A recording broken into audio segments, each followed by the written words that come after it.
తల్లిదండ్రులు పిల్లల యొక్క అభిరుచులను తెలుసుకుని వారు బంగారు భవిష్యత్తుకు పునాదులు వేయాలంటూ PDCC bank chairman doctor Kamepalli Seetharamaiah అన్నారు. ఆంధ్రప్రదేశ్ ప్రభుత్వం పాఠశాల విద్యాశాఖ ఆదేశాలతో చెరుకుంపాలెంలోని సరస్వతి కళాశాల ప్రాంగణంలో కళాశాల చైర్మన్ ఆవుల రమణారెడ్డి ఆధ్వర్యంలో ఏర్పాటు చేసిన తల్లిదండ్రులు ఉపాధ్యాయుల ఆత్మీయ సమావేశంలో PDCC chairman doctor Kamepalli Sitaramaiah ముఖ్య అతిథిగా పాల్గొన్నారు. ముందుగా సరస్వతీదేవి చిత్రపటానికి పూలమాలలు వేసి కార్యక్రమాన్ని ప్రారంభించిన ఆయన ఉపాధ్యాయులు తల్లిదండ్రులను ఉద్దేశించి మాట్లాడారు. పిల్లల ఎదుగుదలకు ఇటువంటి ఆత్మీయ సమావేశాలు ఎంతగానో ఉపయోగపడతాయన్నారు.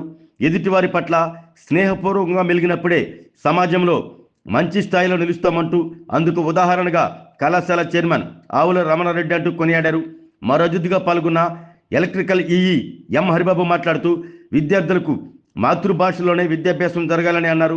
సమాజంలో గురువు పాత్ర చాలా ముఖ్యమైనదని, గురువును మించిన దైవం మరొకటి లేదంటూ తెలిపారు. విద్యార్థులకు ఉపాధ్యాయులకు తల్లిదండ్రులకు మధ్య స్నేహ సంబంధాన్ని ఏర్పరిచేందుకే పీటీఎం సమావేశాలు మంచి ఫలితాలు అందిస్తాయంటూ నగరపాలక సంస్థ కమిషనర్ వెంకటేశ్వరరావు అన్నారు. తల్లిదండ్రుల స్థితిగతులను బట్టి విద్యార్థులు నడుచుకోవాలంటూ సూచించారు.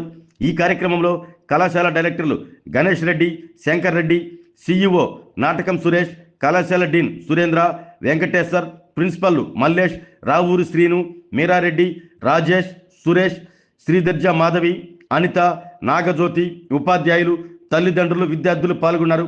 అనంతరం విద్యార్థులు ప్రదర్శించిన సాంస్కృతిక కార్యక్రమాలు ఎంతగానో అలరించాయి. అనంతరం ప్రతిభ కనపరిచిన విద్యార్థులకు అవార్డులు అతిథుల చేతుల మీదుగా అందజేశారు.